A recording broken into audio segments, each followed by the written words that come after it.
Advantage House. After this fight, our mother's victory is to be alone behind the laundry door, folding pastel baby sheets, sorting mismatched socks, darning in frenzy. Our father, restless with defeat, applies himself to housework. He tugs light switches on and off in closets, knocks on our hollow walls. In the sunlit pathway of our room, he carries an undulating pile of poster boards. Kinds of horses, solar system, how volcanoes actually erupt, and throws them in the trash. Pausing to fix his disheveled hair, he asks us for help up in the attic, placing tin plates of mouse poison on the beams. After, he lifts us each up to the sink. While he rubs our fingernails with soap, we see he's weeping. Not so much curious as wonder-filled, we follow him down to the basement. In the sauna, he's begun to build, but hasn't finished yet. We watch him pouring make-believe cold water over make-believe hot stones.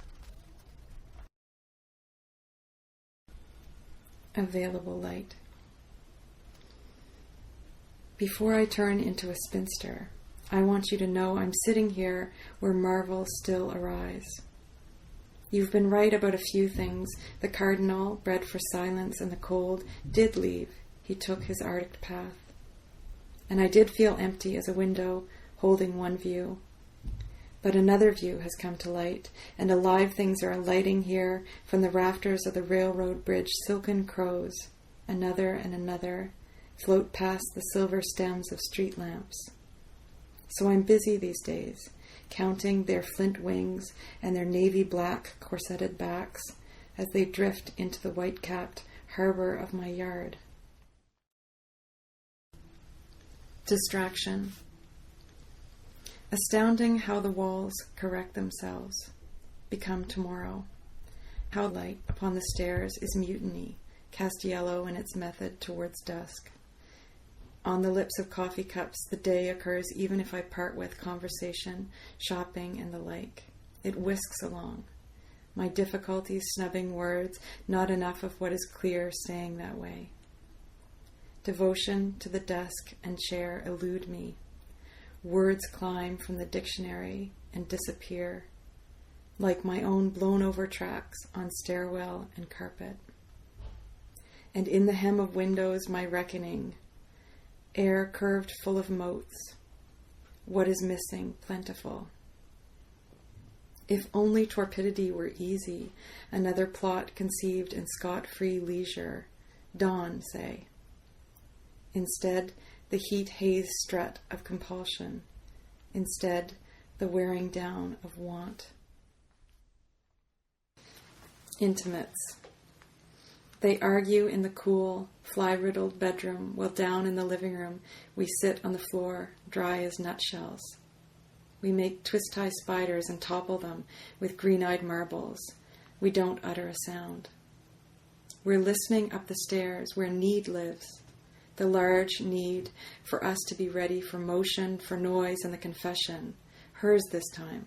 I am letting go. I have to let go. We'll willingly breathe it in, like his pipe smoke or the moist air from her lace slips, bras drying on hooks by the bath. Her voice, the tight burn of it, teaches again how the world is oiled only with chance, not with hope. Our hope, or the hopes of the other dismissed ones, like the graduate student who's been coming over for weeks now, the one with the long hair, gray-rimmed glasses, who left our mother in the kitchen to come down on his knees to play marbles with us on our oriental rug. I, for one, carried on like his sister, an intimate. In his absence, he's with me, and my spiders, my glass eyes, my dry and silent downstairs. Power lines. Traveling by station wagon, 5 children in the back, the newest baby held on someone's knee. The car gained momentum, sped down hills. Over one tanned sister's shoulder, I saw vivid fields locked behind white lengths of birch. Wires loped between attendant poles. Strapped into our seats, we had in common things we couldn't get at. Up on the wires, small birds alighted, fluttered off, as if together they'd all heard the same charged message. Us. On this street we glide, float over curbs, or sit in metro cars alongside others who've come loose like this. To catch their glance is to remember nearness, flirty know-how, that faint chime in the heart like yesterday. The slick valley of a bus aisle, nothing much to calculate and cross. Instead, we reach up to pull the bell, announce to no one that we're going home, where after dark we're braver, watching lighted windows from our lighted windows, resetting our table for a solo breakfast, one bright orange next to one bright knife. We are happy. The holding pattern, the garden, our mother, draped on gold-flowered cushions on the cedar deck chair.